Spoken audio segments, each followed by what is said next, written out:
इतिहास में ऐसे अनेक शासक हुए जो शक्ति की मिसाल थे। कुछ अच्छे थे और कुछ बुरे, पर यह अच्छाई और बुराई नजरिए पर निर्भर करता है कि हम उस शासक को कैसे देखते हैं। ठीक इसी तरह एक शासक था जिसने 1206 से 1227 ईस्वी के बीच विश्व के एक बड़े एरिया पर अपनी विजय पताका को लहराया था, जिसका क्षेत्रफल लगभग 3 करोड़ 30 लाख वर्ग किलोमीटर में माना जाता है। जिन क्षेत्रों पर उसने हमला किया था वहाँ के लोग उसे क्रूर मानते हैं, जबकि जहाँ का वो है वहाँ के लोग आज भी उसकी तस्वीर घर में रखते हैं। वे इतना क्रूर था कि उसने लगभग 4 करोड़ जानें ली थी। उसने और उसकी सेना ने कई शहरों को खत्म कर तबाही का खौफनाक मंजर खड़ा किया था। दुनिया के सबसे क्रूर सेनापति चंगेज खान ने लगभग पूरी दुनिया में अपनी फतेह कर ली थी। उसने सबसे पहले यूरोप और एशिया के ज्यादातर हिस्सों को तबाह कर दिया। इसके बाद उसने पूर्व चीन के किन साम्राज्यों को भी खत्म कर डाला। फिर उसने कोरिया को जीत लिया। यही नहीं, चंगेज खान के निर्दय का अंदाजा इस बात से लगा सकते हैं कि चीन के दक्षिण के सुंग साम्राज्य, जिसने इसकी कई युद्धों में सहायता की थी, लेकिन उसने सुंग साम्राज्यों को भी नहीं बख्शा था। लेकिन एक बात है जो सोचने वाली है कि वो चीन जैसे बड़े बड़े देशों को जीत लिया था, लेकिन उसने भारत पर हमला क्यों नहीं किया।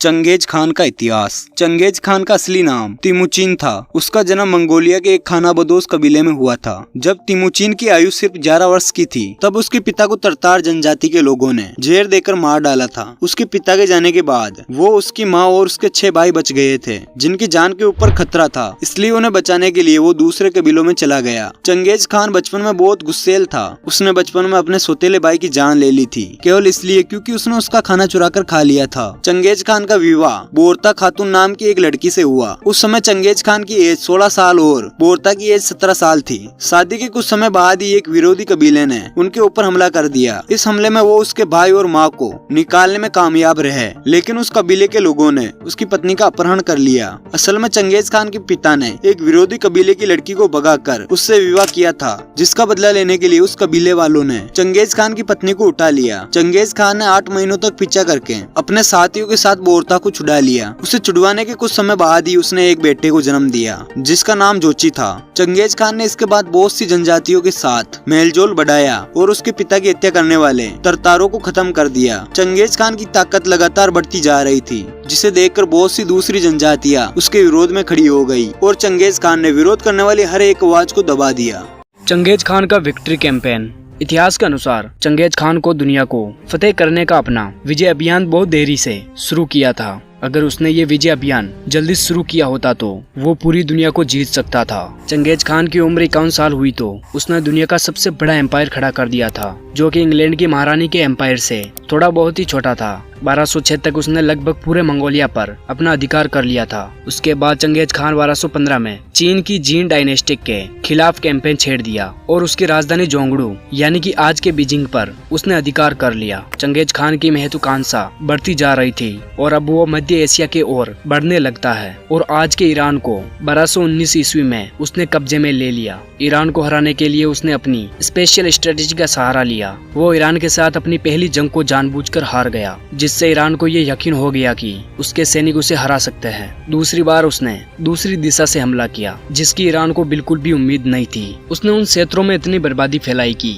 जिसे देखकर वहाँ के लोगों की रूह कांप गई। समरकंद से बाद में तैमूर और बाबर जैसे क्रूर शासक भी निकले। उन्होंने भी दुनिया में भारी तबाही मचाई थी। चंगेज खान की सफलता का कारण, चंगेज खान ने दुनिया को जीतने के लिए जो सेना बनाई थी उसकी संख्या बहुत ज्यादा नहीं थी, लेकिन उसके पास जो भी सैनिक थे वो बहुत ही डिसिप्लिन्ड थे। चंगेज खान टैलेंट की बहुत कदर करता था। सेना में वो अपने पुराने दुश्मनों को भी उनकी काबिलियत के आधार पर तरक्की देता था। चंगेज खान जहाँ पर भी कब्जा करता था वह जमकर लूट मचाता था और वो लूट का पूरा माल अपने सैनिकों के बीच बांट देता था। लेकिन वो जीते हुए क्षेत्रों के सैनिकों को अपनी सेना में मिला लेता था, जिससे उसके पास नए लड़ाकों की फौज हमेशा तैयार रहती थी। उसने अपनी सेना को हमेशा तैयार बनाए रखने के लिए शिकार का खेल खेलने का नियम बनाया था, जिससे उसके सैनिक तीर कमान चलाने में व्यस्त रहे। चंगेज खान के सफल वॉर कैंपेन्स का कारण उसकी सेना के फुर्तीले सिपाही थे, अच्छे तीरंदाज, घुड़सवार और आग के गोले चलाने वाले थे। उसकी सेना ज्यादा भारी सामान नहीं उठाती थी, बल्कि वो तेजी पर ज्यादा ध्यान देती थी। भोजन के लिए सैनिक थके और बेकार हुए घोड़ों को मारकर खा जाते थे। चंगेज खान ने सेना को संभालने के लिए दुनिया के सबसे ताकतवर सेनापतियों की सीरीज बनाई थी, जिसमें उसके बेटे जोची, चांगताई और जेबे थे। चंगेज खान एक क्रूर शासक था क्योंकि उसको दुनिया के जीतने के कैंपेन में उसने दुनिया की उस समय की आबादी का 11% का खात्मा कर दिया था। इतनी बड़ी संख्या में लोगों के किसी इंसान के द्वारा मारे जाने की ये इतिहास की एक लौती ऐसी घटना थी। अपने जीवन काल में उसने लगभग 4 करोड़ लोगों को मौत के घाट उतार दिया था। वो जिस भी जगह पर जाता वहाँ खोपड़ियों की एक मीनार खड़ी कर देता था। उसका साम्राज्य 3 करोड़ वर्ग किलोमीटर तक फैला हुआ था, जो कि पूरी दुनिया के भूभाग का लगभग 22% था।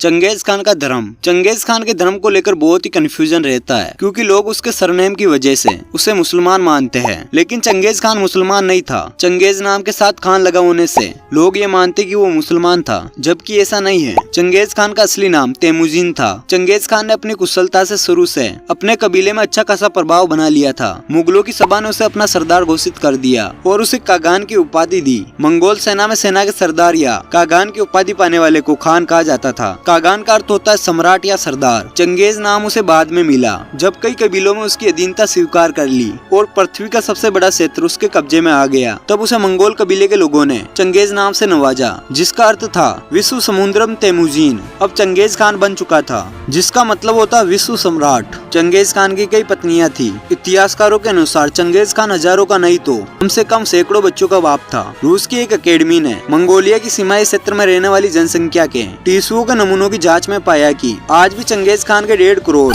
पुरुष वंशज जीवित हैं। अगर महिला वंशजों को भी साथ में जोड़ लिया जाए तो ये संख्या दोगुनी हो जाएगी। इसका मतलब है कि पृथ्वी पर 3 करोड़ लोग ऐसे हैं जिनके दादा की परदादा और नानी की परनानी का पिता चंगेज खान था। धार्मिक मामलों में चंगेज खान बड़ा दयालु था। वो सभी धर्म का सम्मान करता था। चंगेज एक विचारधारा समाबाद को मानता था, जिसे आप उसका धर्म कह सकते हैं। समाबाद में नीले आसमान वाले देवताओं की पूजा होती है। चंगेज खान धर्म गुरुओं से बहुत ही नॉलेज गेन करता था। अपने मरने तक चंगेज खान समाबाद पर ही कायम रहा और जब भी कठिनाई में होता तो नीले आकाश की तरफ देखता था। चंगेज खान को बाज पालने का भी शौक था। उसके पास तकरीबन 800 बाज थे। आखिर चंगेज खान ने भारत पर हमला क्यों नहीं किया? इन युद्ध के बाद चंगेज खान की नजर भारत के खजाने पर थी और इसे वह हर कीमत में पाना चाहता था। और दूसरी तरफ ईरान में ख्वारिज्म वंश के जिस शासक पर आक्रमण किया था, तब उस शासक का उत्तराधिकारी जलालुद्दीन था। जलालुद्दीन इसके भय से भारत आ चुका था। तब उसने दिल्ली के तख्त पर बैठे इल्तुतमिश से सहायता मांगी, लेकिन चंगेज खान के भय से उसने जलालुद्दीन की सहायता नहीं की। इतिहासकारों के मुताबिक चंगेज खान पहले असम के रास्ते मंगोलिया पहुंच जाना चाहता था, लेकिन इल्तुतमिश के हार मानने और भीषण गर्मी और अपनी बीमारी की वजह से वे भारत आते आते वापस लौट गया और इस तरह भारत चंगेज खान की बर्बरता और भयानक बर्बादी से बच गया।